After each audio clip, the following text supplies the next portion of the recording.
ನೇರ ಪ್ರಸಾರ ಕಾರ್ಯಕ್ರಮಕ್ಕೆ ಸ್ವಾಗತ. ನಾನು ಶಕುಂತಲಾ. ಒತ್ತಡದ ಜೀವನ, ಬದಲಾಗ್ತಾ ಇರುವಂತಹ ಜೀವನ ಶೈಲಿ, ಜನರಿಗೆ ನೂರಾರು ಆರೋಗ್ಯ ಸಮಸ್ಯೆ, ಯಾವ ಸಮಸ್ಯೆಗೆ ಯಾವ ಚಿಕಿತ್ಸೆ ಎನ್ನುವುದೇ ದೊಡ್ಡ ಚಿಂತೆ. ಇಂತಹ ಸಮಸ್ಯೆ ಇರೋರಿಗೆ ಒಂದೇ ವೇದಿಕೆಯಲ್ಲಿ ಸಿಗುತ್ತೆ ಉತ್ತರ. ಇದೇ ಜೀವನನ ವಿಶೇಷ ಕಾರ್ಯಕ್ರಮ ನಿಮ್ಮ ಡಾಕ್ಟರ್.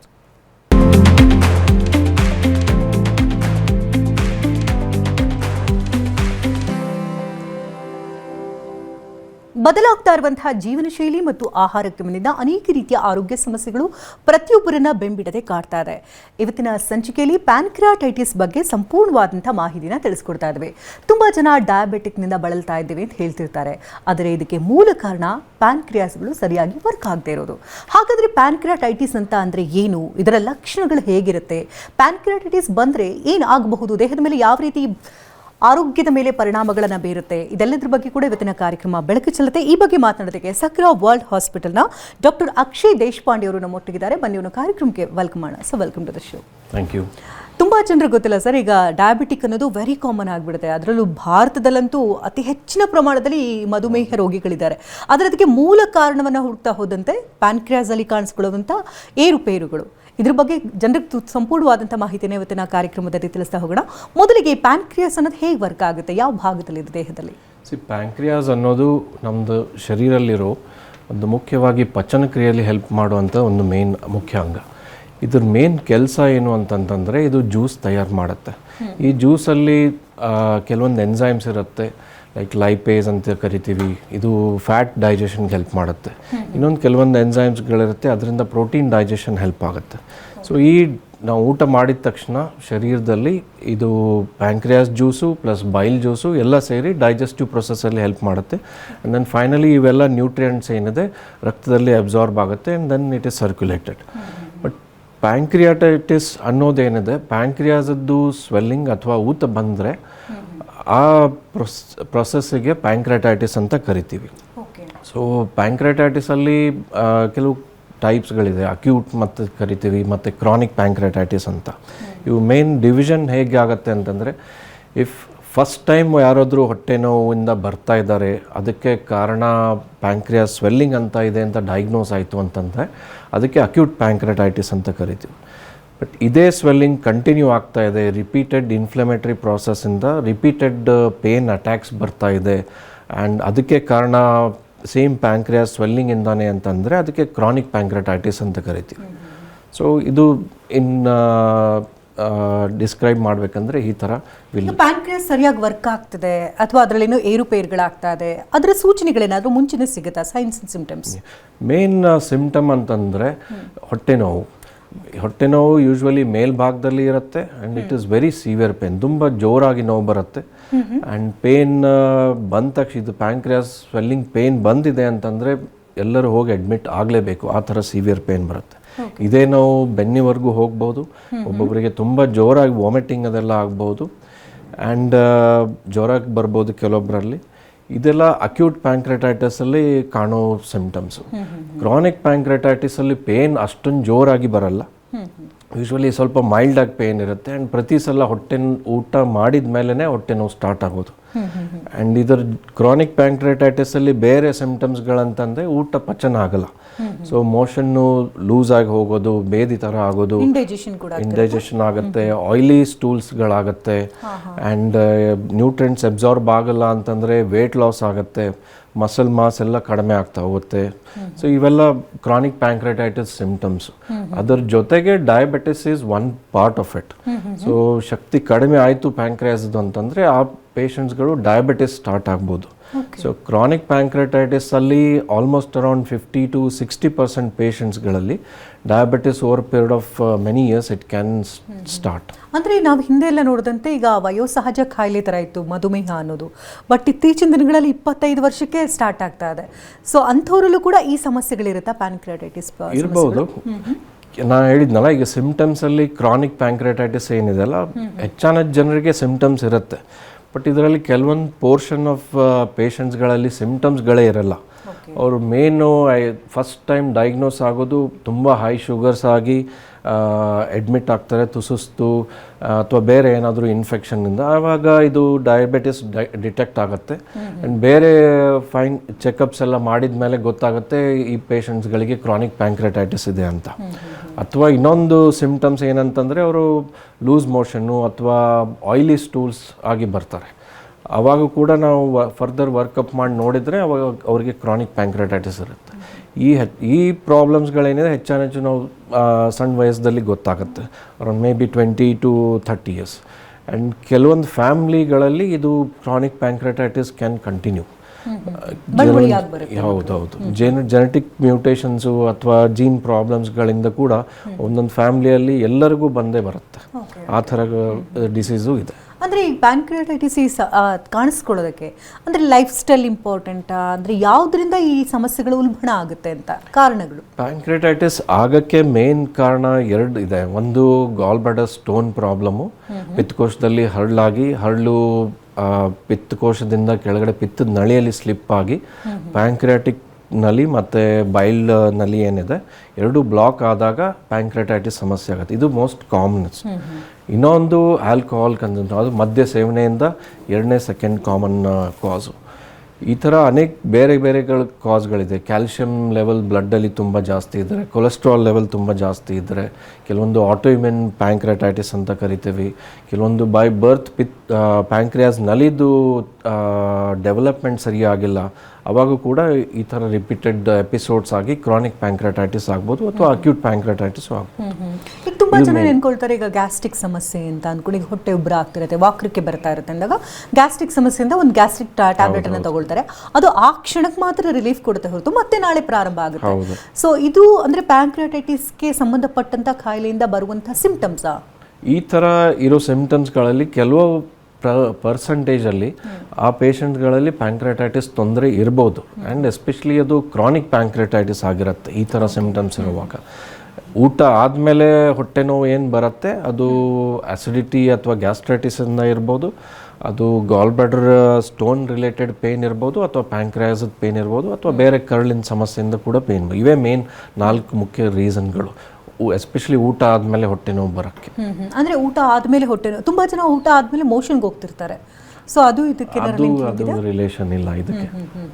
ಈ ಸಮಸ್ಯೆಗಳಂತಂದ್ರೆ ಇಂಥ ಟೆಸ್ಟ್ಗಳನ್ನು ಮಾಡಿ ಮುಂಚಿನ ಇದರ ಆರೋಗ್ಯ ಹೇಗಿದೆ ಅಂತ ತಿಳ್ಕೊಳ್ಬೋದಾ? ಪ್ಯಾಂಕ್ರಿಯಾಟೈಟಿಸ್ ಅಕ್ಯೂಟ್ ಆಗಿ ಇತ್ತು ಅಂತಂದರೆ ಅವರು ಅಡ್ಮಿಟ್ ಆಗೇ ಆಗ್ತಾರೆ ಹೆಚ್ಚಿನ ಜನ. And unless it is very mild pancreatitis. And ಒಬ್ಬೊಬ್ಬರು ಪ್ಯಾಂಕ್ರಿಯಾಟೈಟಿಸ್ಸು ತುಂಬ ಸೀವಿಯರ್ ಅಂತ ಕರಿತೀವಿ ನಾವು, ಸೀವಿಯರ್ ನೆಕ್ರೋಟೈಸಿಂಗ್ ಪ್ಯಾಂಕ್ರಿಯಾಟೈಟಿಸ್ ಅಂತ. ಆ ಪೇಷಂಟ್ಸ್ಗಳಲ್ಲಿ ಅಟ್ಲೀಸ್ಟ್ ಒಂದು 40 to 50% ಜನಗಳು ಅವರು ಪ್ರಾಣ ಕೂಡ ಕಳ್ಕೊತಾರೆ. ಅಷ್ಟೊಂದು ಸೀವಿಯರ್ ಪ್ರಾಬ್ಲಮ್ ಒಂದ್ಸಲ ಪ್ಯಾಂಕ್ರಿಯಾಟೈಟಿಸ್ ಸೀವಿಯರ್ ಆಯಿತು ಅಂತಂದರೆ. ಮೈಲ್ಡ್ ಟು ಮಾಡ್ರೇಟ್ ಪ್ಯಾಂಕ್ರಿಯಾಟೈಟಿಸ್ ಏನಿದೆ ಸ್ವಲ್ಪ we can manage with medicine, with hospital ಅಡ್ಮಿಷನಿಂದ ಪ್ಲಸ್ಸು ಮೆಡಿಸಿನ್ಸ್ಗಳಿಂದ ಅದು ಒಂದು 4 to 5 ದಿವಸದಲ್ಲಿ ಸರಿ ಹೋಗುತ್ತೆ. And then we discharge them. And chronic ಪ್ಯಾಂಕ್ರಿಯಾಟೈಟಿಸಲ್ಲಿ we have to do many test. ಕೆಲವೊಂದು ಬ್ಲಡ್ ಟೆಸ್ಟ್ಗಳಿದೆ, ಅಮೈಲೇಸ್, ಲೈಪೇಸು, ಅಲ್ಟ್ರಾಸೌಂಡ್ ಸ್ಕ್ಯಾನು, ಕೆಲವೊಬ್ಬರಲ್ಲಿ CT ಸ್ಕ್ಯಾನು, MRI ಸ್ಕ್ಯಾನ್. ಒಬ್ರು ಕಾಲರ್ ಇದ್ದಾರೆ, ಮಾತನಾಡ್ಸೋಣ. ದಾವಣಗೆರೆಯಿಂದ ಉಮಾ ಕರೆ ಮಾಡಿದ್ದಾರೆ. ನಮಸ್ತೆ ಉಮಾ ಅವರೇ, ಡಾಕ್ಟರ್ ಇದ್ದಾರೆ, ಮಾತನಾಡಿ ಮಾ, ಸಮಸ್ಯೆ ಏನಿದೆ? ನಮಸ್ತೆ, ಹೇಳಿಮಾ. ಸರ್, ನಮ್ಮ ಮನೆಯವರಿಗೆ ಈ ತರ ಪ್ಯಾಂಕ್ರಿಯಾಟೈಟಿಸ್ ಪ್ರಾಬ್ಲಮ್ ಆಗಿ 15 ವರ್ಷ ಆಯ್ತು ಸರ್. ಈಗ ಅವರಿಗೆ ಹೇಳಿ. 15 ವರ್ಷದಿಂದ ಇದೆ ಸರ್ ಅವರಿಗೆ ಪ್ಯಾಂಕ್ರಿಯಾಟಿಸ್ ಪ್ರಾಬ್ಲಮ್. 15 ವರ್ಷದಿಂದನೂ ಇದೆ ಸರ್ ಪ್ಯಾಂಕ್ರಿಯಾಟಿಸ್ ಪ್ರಾಬ್ಲಮ್. ಹೇಳಿ ಮುಂದೆ ಹೇಳಿ, ಏನ್ ತೊಂದರೆ ಇದೆ ಈಗ? ಅವರು ಪ್ಯಾಂಕ್ರಿಯಾಟಿನ್ ಅಂತೇಳಿ ಒಂದು ಟ್ಯಾಬ್ಲೆಟ್ ತಗೊಂತಾ ಇದ್ರು. ಹೌದು. ಈಗ ಅದನ್ನ ಚೇಂಜ್ ಮಾಡಿ ಎನ್ಸಿಲೋ 10,000 ಅಂತ ಕೊಡ್ತಾ ಇದ್ದಾರೆ ಸರ್. ಎನ್ಸಿಲೋ 10,000 ಅಂತ ಕೊಡ್ತಾ ಇದ್ದಾರೆ ಸರ್ ಇವಾಗ. ತಗೋಬೋದಾ ಸರ್? ಅದು ದಿನಕ್ಕೆ 2 ತಗೊಂತಾ ಇದ್ದಾರೆ. ಅವ್ರಿಗೆ ಇರೋದು ಮೋಸ್ಟ್ಲಿ ಪ್ರಾಬ್ಲಮ್ ಕ್ರಾನಿಕ್ ಪ್ಯಾಂಕ್ರಿಯಾಟೈಟಿಸ್ಸು. ಸೊ ಅದು ಜ್ಯೂಸು ತಯಾರಾಗ್ತಾ ಇಲ್ಲ. ಸೊ ಅದಕ್ಕೆ ಪ್ಯಾಂಕ್ರಿಯಾಟಿನ್ ಆಗಲಿ ಅಥವಾ ಬೇರೆ ಬೇರೆ ಬ್ರ್ಯಾಂಡ್ಗಳಲ್ಲಿ ಇದು ಈ ಮಾತ್ರೆ ಬರುತ್ತೆ. ಬಟ್ ಕಂಟೆಂಟ್ ಹೆಚ್ಚು ಎಲ್ಲ ಸೇಮೇ ಇರುತ್ತೆ. ಸೊ ಆ ಮಾತ್ರೆ ನೀವು ತಗೋಬಹುದು. ಏನು ತೊಂದರೆ ಏನಿಲ್ಲ ಸರ್. ಈಗ 15 ವರ್ಷದಿಂದ ತಗೊಂತಾ ಇದ್ದೀನಿ. ತಗೊಳ್ಳಿ, ಏನು ತೊಂದರೆ ಇಲ್ಲ, ತಗೊಳ್ಳೇಬೇಕು. ಇಲ್ದಿದ್ರೆ ಅವ್ರಿಗೆ ಪಚನ ಆಗಲ್ಲ. ಧನ್ಯವಾದ ಉಮಾ ಅವರೇ ಕರೆ ಮಾಡೋದಕ್ಕಾಗಿ. ಇನ್ನು ಈಗ ತುಂಬ ಜನರಿಗೆ ಈಗ ತಿಂದಿರುವಂತಹ ಊಟ ಪಚನ ಆಗ್ತಾ ಇಲ್ಲ, ಚಯಾಪಚಯ ಕ್ರಿಯೆ ಕರೆಕ್ಟಾಗಿ ಆಗ್ತಾ ಇಲ್ಲ ಅಂತ ಹೇಳ್ತಾರೆ. ಇದಕ್ಕಾಗಿ ನಾನಾ ರೀತಿ ಮೊರೆ ಹೋಗ್ತಾರೆ, ಏನೇನೋ ಡ್ರಿಂಕ್ಸ್ಗಳನ್ನ ಕುಡಿತಿರ್ತಾರೆ, ಅಥವಾ ಊಟ ಆದಮೇಲೆ ಬಿಸಿನೀರು ಕುಡಿಯೋದು, ಜಿಂಜರ್ ವಾಟರ್, ಈ ಥರದ್ದೆಲ್ಲ ಕಾಮನ್. ಬಟ್ ಈ ಪ್ಯಾಂಕ್ರಿಯಾಟೈಟಿಸ್ನಲ್ಲಿ ನೋಡಿದ್ರೆ ಈಗ ನೀವು ಹೇಳಿದ್ರಿ ಅದು ಕರೆಕ್ಟಾಗಿ ಜ್ಯೂಸ್ ಅದು ಉತ್ಪತ್ತಿ ಆಗ್ತಾ ಇಲ್ಲ ಅಂತ. ಅಂದರೆ ಈ ಸ್ಟೇಜ್ಗೆ ಹೋಗೋದಕ್ಕೆ ಏನು ಕಾರಣ, ಏನು ಮಾಡಬೇಕು, ಅದನ್ನು ಸರಿ ಮಾಡ್ಕೊಳ್ಬೇಕು ಅಂದರೆ? ಈ ಸ್ಟೇಜ್ ಏನಿದೆ ಕ್ರಾನಿಕ್ ಪ್ಯಾಂಕ್ರಿಯಾಟೈಟಿಸ್ ಅಲ್ಲಿ ಬರುತ್ತೆ. ಸೊ ಅಂದರೆ ಅರ್ಥ ಶಕ್ತಿ ಕಳ್ಕೊಂಡಿದೆ ಪ್ಯಾಂಕ್ರಿಯಾಸ್. ಸೊ ಜ್ಯೂಸು ತಯಾರಾಗ್ತಾ ಇಲ್ಲ, ಉತ್ಪನ್ನನೇ ಆಗ್ತಾ ಇಲ್ಲ. ಸೊ ಜ್ಯೂಸ್ ಬರ್ತಾ ಇಲ್ಲ ಅಂತಂದರೆ ಎಸ್ಪೆಷಲಿ ಫ್ಯಾಟು ಮತ್ತು ಪ್ರೋಟೀನ್ ಡೈಜೆಷನ್ ಆಗಲ್ಲ.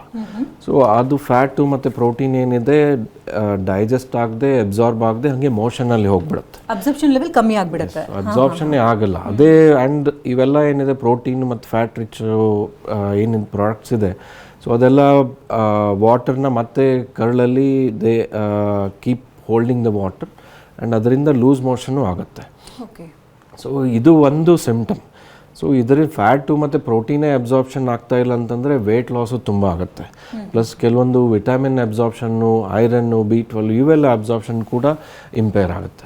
ಸೊ ಫೈನಲಿ ತುಂಬ ದಿವಸ ಮೆಡಿಸಿನ್ಸ್ ಚಿಕಿತ್ಸೆ ಇಲ್ಲದೆ ಹಾಗೆ ಕಂಟಿನ್ಯೂ ಮಾಡ್ತಾ ಇದ್ದಾರೆ ಅಂತಂದರೆ ಅವರು ಕ್ಯಾಕೆಕ್ಸಿಕ್ ಅಂತ ಕರೀತೀವಿ, ತುಂಬ ತೆಳ್ಳಗಾಗುತ್ತೆ, ಮಸಲ್ ಮಾಸ್ ಎಲ್ಲ ಹೋಗ್ಬಿಡುತ್ತೆ. ಆ ಸ್ಟೇಜಲ್ಲಿ ಬಂದು ಪ್ರೆಸೆಂಟ್ ಮಾಡ್ತಾರೆ. ಅಂದರೆ ದೈನಂದಿನ ಚಟುವಟಿಕೆಗಳಲ್ಲಿ ನೋಡೋದಾದರೆ ಈ ರೀತಿ ಸಮಸ್ಯೆಗಳು ಯಾವ ರೀತಿ ಕಾಣಿಸ್ಕೊಳ್ಳುತ್ತೆ? ಮತ್ತು ನಮ್ಮ ಆಹಾರ ಪದ್ಧತಿನೂ ತುಂಬ ಇಂಪಾರ್ಟೆಂಟ್. ಹಿಂದೆ ಎಲ್ಲ ನೋಡ್ತಾ ಇದ್ವಿ, ಹುಳಿ ಉಪ್ಪು ಖಾರ ಎಲ್ಲ ಆನ್ ಟೈಮ್ಗೆ ಕರೆಕ್ಟಾಗಿ ತೊಗೊಳ್ತಾ ಇದ್ರು. ಈಗ ಮಧ್ಯಾಹ್ನದ ಊಟನ ರಾತ್ರಿಗೆ ಮಾಡ್ತಾರೆ, ರಾತ್ರಿ ಊಟನ ಬೆಳಗ್ಗೆ ಮಾಡ್ತಾರೆ, ಈ ರೀತಿ ಆಗೋಗಿದೆ. ತುಂಬ ಜನ ಡಯಟ್ ಅಂತ ಊಟನೇ ಸ್ಕಿಪ್ ಮಾಡ್ತಾ ಇದ್ದಾರೆ, ಬರೀ ಜ್ಯೂಸ್ಗಳು ಕುಡಿತಾ ಇದ್ದಾರೆ. ಸೊ ಇದೆಲ್ಲವೂ ಕೂಡ ಇದಕ್ಕೆ ಲೀಡ್ ಆಗೋ ಚಾನ್ಸಸ್ ಇದೆಯಾ? ಇದ್ರದ್ದು ಪರಿಣಾಮವಾಗಿ ಪ್ಯಾಂಕ್ರಿಯಾಟೈಟಿಸ್ ಆಗುತ್ತೆ ಅಂತ ಅಲ್ಲ, ಬಟ್ ಏನಿದೆ ಲೈಫ್ ಸ್ಟೈಲ್ ಚೇಂಜಸ್, ಎಸ್ಪೆಷಲಿ ಒಂದು ಸ್ಮೋಕಿಂಗ್ ಆಗಲಿ, ತುಂಬ ಆಲ್ಕೋಹಾಲ್ ಕನ್ಸಂಪ್ಷನ್ ಆಗಲಿ, ಇದರಿಂದ ಪ್ಯಾಂಕ್ರಿಯಾಟೈಟಿಸ್ ಸಮಸ್ಯೆ ಆಗುತ್ತೆ. ಪ್ಲಸ್ ಇದಲ್ಲದೆ ಕೊಲೆಸ್ಟ್ರಾಲ್ ಪ್ರಾಬ್ಲಮ್ಮು ಇರುತ್ತೆ. ಲೈಫ್ ಸ್ಟೈಲ್ ಚೇಂಜಸ್ಸಿಂದ ಕೊಲೆಸ್ಟ್ರಾಲ್ ಪ್ರಾಬ್ಲಮ್ ಆಗಿ ಟ್ರೈಗ್ಲಿಸರೈಡ್ ಲೆವೆಲ್ ಬ್ಲಡ್ಡಲ್ಲಿ ತುಂಬ ಜಾಸ್ತಿ ಇದೆ ಅಂದರೂ ಕೂಡ ಪ್ಯಾಂಕ್ರಿಯಾಟೈಟಿಸ್ ಆಗ್ಬೋದು. ಇವು ರೀಸನ್ಸ್ಗಳಿಂದ ಪ್ಯಾಂಕ್ರಿಯಾಟೈಟಿಸ್ ಸಮಸ್ಯೆ ಆಗ್ಬೋದು. ಬಟ್ ಓವರಾಲ್ ಊಟ ಮಾಡ್ತಾ ಇಲ್ಲ ಅಥವಾ ಗ್ಯಾಪ್ ತುಂಬ ಇದೆ, ಆ ಕಾರಣದಿಂದ ಪ್ಯಾಂಕ್ರಿಯಾಟೈಟಿಸ್ ಆಗಲ್ಲ. ಅಂದರೆ ಓವರ್ ವೆಯ್ಟ್ ಆದರೆ ಅದರಿಂದ over weight one of the chronic ಪ್ಯಾಂಕ್ರಿಯಾಟೈಟಿಸ್ಗೆ ಸ್ವಲ್ಪ ರಿಸ್ಕ್ ಫ್ಯಾಕ್ಟರ್ ಆಗುತ್ತೆ. ಬಟ್ ಅಕ್ಯೂಟಿಗೆ ಅದೇನು ಸಮಸ್ಯೆ. ಯಾವ ಏಜ್ ಗ್ರೂಪಲ್ಲಿ ಜಾಸ್ತಿ ಕಾಣಿಸ್ಕೊಳ್ಳುತ್ತೆ ಇದು ಎಲ್ಲ ಏಜ್ ಗ್ರೂಪಲ್ಲಿ ಕಂಡು ಬರುತ್ತೆ. There is no specific age group. But ಚಿಕ್ಕ ಮಕ್ಕಳಿಂದ ಹುಟ್ಟಿದಾಗಿ ಕೆಲವು ದಿವಸಗಳಿಂದನೂ ಒಬ್ಬೊಬ್ಬರಿಗೆ ಆಗ್ಬೋದು, ಅಥವಾ 4 ರಿಂದ 5 ವರ್ಷ, ಹೆಚ್ಚು 4 ರಿಂದ 5 ವರ್ಷದಲ್ಲಿ ಸ್ಟಾರ್ಟ್ ಆಗುತ್ತೆ. ಆವಾಗ ಪ್ರೆಸೆಂಟ್ ಆಯಿತು ಅಂತಂದರೆ it is usually a pancreatic duct development problem. So ಅದಾದಮೇಲೆ ಒಂದು 10 ರಿಂದ 20 ವರ್ಷದಲ್ಲೂ ಆಗ್ಬೋದು, ಏಜ್ ಪೇಷಂಟ್ಸ್ಗಳಲ್ಲೂ ಆಗ್ಬೋದು. So there is no limit, it can affect any age group. ಅಂದರೆ ನೀವು ಪೇಯ್ನ್ ಕಾಣಿಸ್ಕೊಳ್ತಾ ಇರುತ್ತೆ ಅಂತ ಹೇಳಿದರೆ ಅದು ಯಾವ ಭಾಗದಲ್ಲಿ ಕಾಣಿಸ್ಕೊಳುತ್ತೆ? ಈಗ ಯಾವಾಗ ವೈದ್ಯರನ್ನು ನಾವು ಭೇಟಿ ಆಗಬೇಕು? ಯಾವಾಗ ಅದು ತುಂಬ ಜೋರಾಗಿ ಹೊಟ್ಟೆ ನೋವು ಬರ್ತಾ ಇದೆ ಆ್ಯಂಡ್ ಹೊಟ್ಟೆ ನೋವು ಹೊಟ್ಟೆಲಿ ಮೇಲ್ಭಾಗದಲ್ಲಿದೆ, ಸಹಿಸಕ್ಕೆ ಆಗ್ತಾ ಇಲ್ಲ, ಆ ಥರ ನೋವಿದೆ ಅಂತಂದರೆ they have to go and consult. So that can be any other cause, but one of the cause is pancreatitis. ಈ ಥರ ಸಿಂಪ್ಟಮ್ಸ್ ಇದ್ದಾಗ ಇದಕ್ಕೆ ಟ್ರೀಟ್ಮೆಂಟ್ ಹೇಗೆ? ಟ್ರೀಟ್ಮೆಂಟು ಅಕ್ಯೂಟ್ ಮತ್ತು ಕ್ರಾನಿಕ್ ಅಂತ ಏನು ಡಿವಿಷನ್ ಇದೆ ಅಲ್ಲ, ಎರಡಕ್ಕೂ ಟ್ರೀಟ್ಮೆಂಟ್ ಸ್ವಲ್ಪ ಬೇರೆ ಬೇರೆ ಇದೆ. ಅಕ್ಯೂಟ್ ಅಂತಂದರೆ it is a severe problem, ಹೆಚ್ಚು. ಸೊ ನೆಕ್ರೋಟೈಸಿಂಗ್ ಸಿವಿಯರ್ ಪ್ಯಾಂಕ್ರಿಯಾಟೈಟಿಸ್ ಇತ್ತಂತ ಆವಾಗ ಹೇಳಿದ್ನಲ್ಲ, ಒಂದು 40-50% ಜನ ಅವರು ತೀರ್ ಹೋಗೋ ಚಾನ್ಸಸ್ ಇರುತ್ತೆ. It is that severe. So ಅವಾಗ mainly it is IV fluid, pain management and ಸ್ವಲ್ಪ ಟೈಮ್ ಕೊಟ್ಟರೆ ಪ್ಯಾಂಕ್ರಿಯಾಸ್ ಹೀಲ್ ಆಗುತ್ತೆ. ಬಟ್ ಈ ಹೀಲಿಂಗ್ ಪ್ರೊಸೆಸ್ಸಲ್ಲಿ ಏನು ಹೊಟ್ಟೆಯಲ್ಲಿ ಜ್ಯೂಸ್ ಎಲ್ಲ ಲೀಕ್ ಆಗಿರುತ್ತೆ ಪ್ಯಾಂಕ್ರಿಯಾಟೈಟಿಸ್ ತೊಂದರೆಯಿಂದ, ಅದೆಲ್ಲ ಒಂದು ಕಲೆಕ್ಷನ್ ಅಥವಾ ಈ ನೀರುಗುಳ್ಳೆ ಥರ ಬಾಲ್ ಥರ ಆಗಿ ಅದು ಅಕ್ಯುಮುಲೇಟ್ ಆಗುತ್ತೆ. ಅದರಿಂದನೂ ಒಬ್ಬೊಬ್ಬರಿಗೆ ಹೊಟ್ಟೆ ನೋವು ಬರುತ್ತೆ. ಆವಾಗೆಲ್ಲ ನಾವು ಕೆಲವೊಂದು ಎಂಡೋಸ್ಕೋಪಿಕ್ ಆಗಲಿ ಸರ್ಜಿಕಲ್ ಟ್ರೀಟ್ಮೆಂಟ್ ಮಾಡಿ ಈ ಜ್ಯೂಸ್ನ ಆಚೆ ತೆಗೆದು ಮತ್ತೆ then they start eating well, ಇವೆಲ್ಲ ಮತ್ತೆ ಸ್ಟಾರ್ಟ್ ಆಗುತ್ತೆ. This is the acute pancreatitis course. Chronic ಪ್ಯಾಂಕ್ರಿಯಾಟೈಟಿಸಲ್ಲಿ ಏನಿದೆ ಕೆಲವೊಂದು ಡಯಟ್ ಚೇಂಜಸ್ಸು ಮಾಡಬೇಕಾಗತ್ತೆ. ಆ ಡಯಟ್ ಚೇಂಜಸ್ ಬಗ್ಗೆ ಮಾಹಿತಿ ಪಡ್ಕೊಳ್ತೀನಿ. ರಾಘವೇಂದ್ರ ಅವರು ಕರೆ ಮಾಡಿದ್ದಾರೆ ಬಾಗಲಕೋಟೆಯಿಂದ. ನಮಸ್ತೆ ರಾಘವೇಂದ್ರ ಅವರೇ. ನಮಸ್ಕಾರ. ಡಾಕ್ಟರ್ ಇದ್ದಾರೆ, ಮಾತನಾಡಿ, ಸಮಸ್ಯೆ ಏನಿದೆ? ನಮಸ್ತೆ, ಹೇಳಿ. ನಮಸ್ಕಾರ ಸರ್, ನಾ ಬಾಗಲಕೋಟೆಯಿಂದ ಗದ್ದನಕೆರೆ ವಿಲೇಜ್ ಇಂದ ಮಾತಾಡೋದು ಸರ್. ರಾಘವೇಂದ್ರ ದೇಸಾಯಿ ಅಂತ. ನನ್ನ ಮಗನಿಗೆ 19 ಇಯರ್ಸ್ ಈಗ. ಹೇಳಿ. 19 ಇಯರ್ಸ್. ಅವಂಗ 2016 ಇಂದ ನನಗ ಪ್ಯಾಂಕ್ರಿಯಾಸ್ ಅವಂಗ ಪ್ರಾಬ್ಲಮ್ ಅದ ಅಂತ ಹೇಳಿ ಗೊತ್ತಾಯ್ತು. ಈಗ ಮೊನ್ನೆ ಅವನಿಗೆ ಹೋದ ವರ್ಷ ಎಕ್ದಮ್ ಇಷ್ಟು ದಿವಸ ಏನಾಗ್ತಿತ್ತು, ವರ್ಷ ಒಂದ್ಸಲ 2 ಸಲ ಪೇನ್ ಬರ್ತಿತ್ತು ಸರ್. ಇಲ್ಲೇ ಅಡ್ಮಿಟ್ ಆಗ್ತಿದ್ದೆ ಬಾಗಲಕೋಟಲ್ಲಿ ಗ್ಯಾಸ್ಟ್ರೋ ಕಡೆ. 1 ಇಯರ್ ಬ್ಯಾಕ್ ಮೇ 18ಕ್ಕೆ ಮತ್ತೆ ಪೇನ್ ಬಂತು. ಪೇನ್ ಬಂದಾಗ ಡಾಕ್ಟರ್ ಅಡ್ಮಿಟ್ ಆಗಿದ್ದ ಅವನಿಗೆ ಎಕ್ದಮ್ ಕಿಡ್ನಿ ಆಮೇಲೆ ಬ್ರೈನ್ ಒಳಗ ಏನೋ ಆಗಿ ಅವನಿಗೆ ಕಣ್ಣನ್ನು ಹೋಗ್ಬಿಡ್ತಿತ್ತು ಸರ್. ಓಕೆ. ಇಲ್ಲಿ ಆಮೇಲೆ ಬೇರೆ ಕಡೆ ತೋರಿಸಿದೆ, ಅವಾಗ ಪ್ಯಾಂಕ್ರಿಯಾಸ್ ಡಿವಿಸಮ್ ಅಂತ ಹೇಳಿ ಬಂತು. ಆಮೇಲೆ ಬೆಂಗಳೂರು ಸೆಂಟ್ ಜಾನ್ಸ್ಗೆ ಅವ್ನಿಗೆ ಅಡ್ಮಿಟ್ ಮಾಡಿದ್ವಿ ನಾ, ಕಿಡ್ನಿ ಸಂಬಂಧ ನೆರೋ ಸಂಬಂಧ. ಆಮೇಲೆ ಅವ್ರು ಏನ್ ಹೇಳಿದ್ರು, ನೀವು AIG ಹೋಗ್ರಿ ಅಂತ ಹೇಳಿದ್ರು. AIG ಒಳಗೆ ಅಲ್ಲಿ ನಾ ಮೊನ್ನೆ 1.5 ತಿಂಗಳ ಆಯ್ತು ಸರ್, ನಾ ಸ್ಟಂಟ್ ಹಾಕ್ಸ್ಕೊಂಡ್ ಬಂದೆ ಅವ್ರಿಗೆ. ಸ್ಟಂಟ್ ಹಾಕ್ಸ್ಕೊಂಡ್ ಬಂದೆ AIG ಕಡೆ. ಹೇಳಿ ಅಂದಿಂದನು ಮತ್ತೆ ಸ್ಟಂಟ್ ಹಾಕಿದ 10 ದಿವಸಕ್ಕೆ ಮತ್ತೆ ಪೇನ್ ಚಾಲು ಆಯ್ತು. ನೀವು ಹೇಳ್ತಾ ಇರೋದು ಪ್ಯಾಂಕ್ರಾಟಿಕ್ ಡಿವಿಸಮ್ ಏನಿದೆ ಅಲ್ಲ, ಅದು by birth pancreatic duct problem. So ಅದಕ್ಕೇನಿದೆ, ಈ ಪ್ಯಾಂಕ್ರಾಟಿಕ್ ಡಕ್ಟ್ ಸ್ಟಿನೋಸಿಸ್ ಅಂತ ಆಗುತ್ತೆ. ಪ್ಯಾಂಕ್ರಾಟಿಕ್ ಡಕ್ಟು ನಲಿ ಏನಿದೆ ಅದು ಟೈಟ್ ಆಗಿಬಿಡುತ್ತೆ ಒಂದೊಂದು ಕಡೆ, ಅಥವಾ ಸ್ಟೋನ್ ತಯಾರಾಗ್ಬೋದು ನಲಿಯಲ್ಲೇ. ಸೊ ಆವಾಗ ಡಕ್ಟ್ ಬ್ಲಾಕ್ ಆಯಿತು ಅಂತಂದರೆ ರಿಪೀಟೆಡ್ ಪ್ಯಾಂಕ್ರೆಟೈಟಿಸ್ ಎಪಿಸೋಡ್ಸ್ ಬರುತ್ತೆ. ಆಮೇಲೆ ಇದು ಕಣ್ಣಿನ ಸಮಸ್ಯೆ ಆಗಲಿ, ಆಮೇಲೆ ಕಿಡ್ನಿ ತೊಂದರೆ ಏನಿದೆ ಅಲ್ಲ, ಅದು ಕಾಂಪ್ಲಿಕೇಶನ್ ಸಿವಿಯರ್ ಪ್ಯಾಂಕ್ರೆಟೈಟಿಸ್ ಅದು. ಸೊ ನಲಿ ಏನು ಹಾಕ್ತಾ ಇದ್ದಾರೆ ಅದು ಅವ್ರು probably they have done a correct job. ಒಂದೊಂದು ಸಲ ನಲಿ ಕೂಡ ಬ್ಲಾಕ್ ಆಗೋ ಚಾನ್ಸ್ ಇರುತ್ತೆ. ತುಂಬ ಸ್ಟೋನ್ಸ್ ಇದೆ, ನಲಿ ಏನಾದರೂ ಬ್ಲಾಕ್ ಆಯಿತು ಕೂಡ ರಿಪೀಟೆಡ್ ಎಪಿಸೋಡ್ಸ್ ಆಗ್ಬೋದು. ಬಟ್ ಈ ಥರ ಸಿಚುವೇಶನ್ ಇದ್ದಾಗ ಸ್ಟೆಂಟ್ ಎಕ್ಸ್ಚೇಂಜ್ ಮಾಡಿದರೆ ಅಥವಾ ಆ ಸ್ಟೆಂಟ್ ತೆಗೆದು ತಿರ್ಗಾ ಸ್ಟೆಂಟ್ ಹಾಕಿದರೆ ಅದು ಸರಿ ಹೋಗುತ್ತೆ. ಧನ್ಯವಾದ ರಾಘವೇಂದ್ರ ಅವರೇ ಕರೆ ಮಾಡೋದಕ್ಕಾಗಿ. ಶಂಕರಪ್ಪ ಅವರು ಕರೆ ಮಾಡಿದ್ದಾರೆ ಬೆಂಗಳೂರಿನಿಂದ. ನಮಸ್ತೆ ಶಂಕರಪ್ಪ ಅವರೇ. ನಮಸ್ತೆ ಡಾಕ್ಟರ್ ಇದ್ದಾರೆ, ಮಾತನಾಡಿ ಸರ್. ನಮಸ್ತೆ ಸರ್. ನಮಸ್ತೆ, ಹೇಳಿಪ್ಪ. ಸರ್, ನಮಗೆ 2005 ಅಲ್ಲಿ ಒಂದು ಸ್ಟೆಂಟ್ ಹಾಕಿದ್ದಾರೆ ಪ್ಯಾಂಕ್ರಿಯಾಟಿಕ್ಗೆ, ಲಾರೆನ್ಸ್ ಪೀಟರ್ ಸರ್ ಅಂತ. ಈಗ ಎಗೇನ್ ಮತ್ತೆ ಪೇನ್ ಬರ್ತಾ ಇದೆ, ಮತ್ತೆ ಡೈಜೆಷನ್ ಆಗೋದಿಲ್ಲ. ಈಗ ಟ್ಯಾಬ್ಲೆಟ್ ಬಂದು ಕ್ರಯಾನ್ 25,000 ಫಸ್ಟ್ 10,000 ತಗೊಳ್ತಾ ಇದೆ, ಈಗ 25,000 ಟ್ಯಾಬ್ಲೆಟ್ ತಗೊಳ್ತಾ ಇದೆ ಈಗ. ಓಕೆ. ಈಗ ಹೊಟ್ಟೆ ನೋವು ಇದೆಯಾ ನಿಮಗೆ? ಇದೆ ಸರ್, ಹೊಟ್ಟೆ ನೋವು ಇದೆ ಸರ್. ಫುಡ್ ಡೈಜೆಷನ್ ಆಗಲ್ಲ ಸರ್ ಅದು. 2005 ಅಂತಂದರೆ ಅವಾಗ ಸ್ಟೆಂಟ್ ಹಾಕಿದರೆ ಅದು ಹೆಚ್ಚು ನಾವು ಅರೌಂಡ್ 3 ಇಂದ 4 ತಿಂಗಳಲ್ಲಿ ತೆಗೆದು ಮತ್ತೆ ಎಕ್ಸ್ಚೇಂಜ್ ಮಾಡ್ತೀವಿ. ಅದು ತೆಗೆದಿರಬಹುದು ಅವಾಗ. ಆಮೇಲೆ ನಿಮಗೆ ಹೊಟ್ಟೆ ನೋವು ರಿಪೀಟೆಡ್ ಆಗಿ ಮತ್ತೆ ತಿರ್ಗಾ ಬರ್ತಾ ಇದೆ ಅಂತಂದರೆ ನೋಡಬೇಕು, ನಲಿಯಲ್ಲಿ ಏನಾದರೂ ಬ್ಲಾಕೇಜ್ ಆಗಲಿ ಸ್ಟೋನ್ ಆಗಲಿ ತಯಾರಾಗಿದೆ ಏನಂತ. ಆಮೇಲೆ ಅದು ಸ್ಟೋನ್ ಕ್ಲಿಯರ್ ಮಾಡಿ ಅವಶ್ಯಕತೆ ಇದ್ದರೆ ರೀಸ್ಟೆಂಟಿಂಗ್ ಮಾಡಿದರೆ ನೋವು ತೊಂದರೆ ಏನಿದೆ ಕಡಿಮೆ ಆಗುತ್ತೆ. ಒಂದ್ಸರಿ ನಿಮ್ಮ ರಿಪೋರ್ಟನ್ನು ತಗೊಂಡು ನೇರವಾಗಿ ವೈದ್ಯರನ್ನ ಭೇಟಿಯಾಗಿ. ಶಂಕರಪ್ಪ ಅವರೇ, ಧನ್ಯವಾದ ಕರೆ ಮಾಡೋದಕ್ಕಾಗಿ. ಇನ್ನು ನೀವಾಗಲೇ ಎಂಡೋಸ್ಕೋಪಿಕ್ ಟ್ರೀಟ್ಮೆಂಟ್ ಬಗ್ಗೆ ಕೂಡ ಹೇಳ್ತಾ ಇದ್ರಿ, ಮುಂದುವರಿಸಿ. ಈ ಕ್ರಾನಿಕ್ ಪ್ಯಾಂಕ್ರೆಟೈಟಿಸ್ ಸಮಸ್ಯೆ ಏನಿದೆ ಅದರಲ್ಲಿ ಕಾಂಪ್ಲಿಕೇಶನ್ಸ್ಗಳಾಗುತ್ತೆ. ಒಂದು ಕಾಂಪ್ಲಿಕೇಶನ್ ಅಂದರೆ ನಲೆಯಲ್ಲಿ ಊತ ಬರುತ್ತೆ. ಪ್ಯಾಂಕ್ರೆಟಿಕ್ ಡಕ್ಟ್ ಏನಿದೆ ಅದರಲ್ಲಿ ಊತ ಬಂದು ಸ್ಟ್ರಿಕ್ಚರ್ಸ್ ಅಂತ ತಯಾರಾಗುತ್ತೆ. ಅಂದರೆ ಒಂದು ಸೆಗ್ಮೆಂಟ್ ಏನಿದೆ ನ್ಯಾರೋ ಆಗಿಬಿಡುತ್ತೆ. ಸೊ ನ್ಯಾರೋ ಆದ ತಕ್ಷಣ ಜ್ಯೂಸ್ ಏನಿದೆ ಫ್ಲೋ ಆಗಲ್ಲ ಕರಳಿಗೆ. ಸೊ ಜ್ಯೂಸ್ ಅಲ್ಲೇ ನಲಿಯಲ್ಲೇ ಉಳ್ಕೊಂಡು ದೆನ್ ಅದರಿಂದನೇ ಮತ್ತೆ ರಿಪೀಟೆಡ್ ಪ್ಯಾಂಕ್ರೆಟೈಟಿಸ್ ಎಪಿಸೋಡ್ಸ್ ಬರ್ಬೋದು. ಅಥವಾ ಬೇರೆ ಲೀಕ್ ಆಗಿ ಹೊಟ್ಟೆಯಲ್ಲಿ ಜ್ಯೂಸ್ ಎಲ್ಲ ಲೀಕ್ ಆಗಿ ಅದರಿಂದ ಕೂಡ ಪೇನ್ ಬರ್ಬೋದು. ಇದ್ರ ಜೊತೆಗೆ ಸ್ಟೋನ್ ತಯಾರು ಕೂಡ ಆಗುತ್ತೆ. ಪ್ಯಾಂಕ್ರಿಯಾಸಲ್ಲೂ ಸ್ಟೋನ್ ತಯಾರಾಗುತ್ತೆ, ಪ್ಯಾರೆಂಕೈಮಾ ಅಂತ ಕರಿತೀವಿ. ಇನ್ನೊಂದು ಡಕ್ಟು ನಲಿಯಲ್ಲಿ ಕೂಡ ಸ್ಟೋನ್ ತಯಾರಾಗ್ಬೋದು. ಸ್ಟೋನಿಂದ ಕೂಡ ನಲಿ ಬ್ಲಾಕೇಜ್ ಆಗುತ್ತೆ. ಸೊ ಈ ಸಿಚುವೇಶನ್ಗಳಲ್ಲಿ ನಾವು ಸ್ಟೋನ್ನ ಪುಡಿ ಮಾಡ್ತೀವಿ. ಅದಕ್ಕೆ ಒಂದು ಲಿಥೋಟ್ರಿಪ್ಸಿ ಅಂತ ಪ್ರೊಸೀಜರ್ ಇದೆ. ಸೊ ಎಂಡೋಸ್ಕೋಪಿಯಲ್ಲೇ ಆ ನಲಿಯಲ್ಲಿರೋ ಸ್ಟೋನ್ನ ಒಡೆದು ಅದು ಪುಡಿ ಥರ ಆಯಿತು ಅಂತಂದರೆ ಅದನ್ನು ಕ್ಲಿಯರ್ ಮಾಡಿ, ಆಮೇಲೆ ಸ್ಟಿನೋಸಿಸ್ ಅಥವಾ ಸ್ಟ್ರಿಕ್ಚರ್ ಇದೆ ಅಂತಂದರೆ ಅದನ್ನ ಬಲೂನಲ್ಲಿ ಡೈಲೇಟ್ ಮಾಡಿ ದೆನ್ ಒಂದು ಸ್ಟೆಂಟ್ ಹಾಕ್ತೀವಿ. ಸ್ಟೆಂಟು ಸ್ವಲ್ಪ ದಿವಸವರೆಗೂ ನಾವು ಅಬ್ಸರ್ವ್ ಮಾಡ್ತೀವಿ. ಸೊ ಹೆಚ್ಚು ಸ್ಟೆಂಟು ಪ್ಲೇಸ್ಮೆಂಟ್ ಆದಮೇಲೆ ಫ್ಲೋ ಏನಿದೆ ಜ್ಯೂಸದ್ದು ಈಸಿಯಾಗಿ ಫ್ಲೋ ಆಗುತ್ತೆ. ಸೊ ಪೇನ್ ರಿಲೀಫ್ ಬರುತ್ತೆ. ಆ್ಯಂಡ್ ಈ ಥರ ಸ್ಟೆಂಟಿಂಗ್ ಏನಿದೆ ನಾವು ಒಂದು ಪರ್ಟಿಕ್ಯುಲರ್ ಇಂಟರ್ವಲ್ಲಲ್ಲಿ ರಿಪೀಟ್ ಮಾಡ್ತೀವಿ 3 to 4 ಮಂತ್ಸಲ್ಲಿ. ಸೊ ಒಂದು 6 to 12 ಮಂತ್ಸ್ವರೆಗೂ ರಿಪೀಟ್ ಮಾಡಿದರೆ ಅದು ನಲಿ ನ್ಯಾರೋ ಆಗಿರೋ ಪಾರ್ಟ್ ಏನಿದೆ ಓಪನ್ ಆಗುತ್ತೆ. ಸೊ ಅದಾದಮೇಲೆ ಸ್ಟೆಂಟ್ ತೆಗೆದುಬಿಡ್ತೀವಿ. ಸೊ ಹೆಚ್ಚಿನ ಜನ ಇದರಿಂದ ಗುಣ ಆಗ್ತಾರೆ.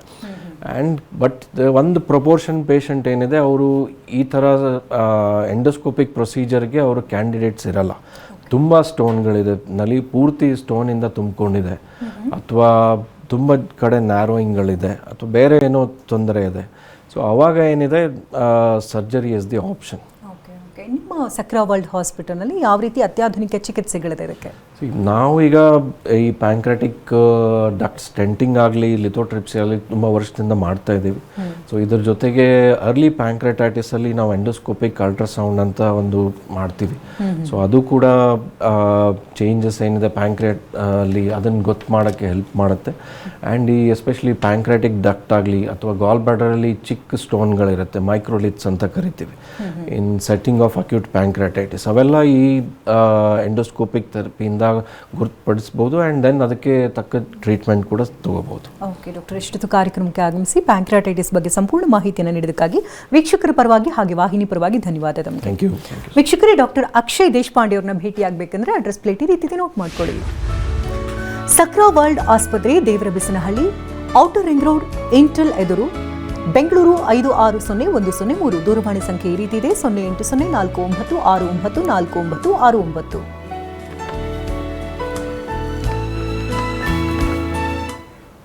ಇದುವೇ ಇವತ್ತಿನ ವಿಶೇಷ. ನಿರಂತರ ಸುದ್ದಿಗಾಗಿ ನೋಡ್ತಾರೆ TP9.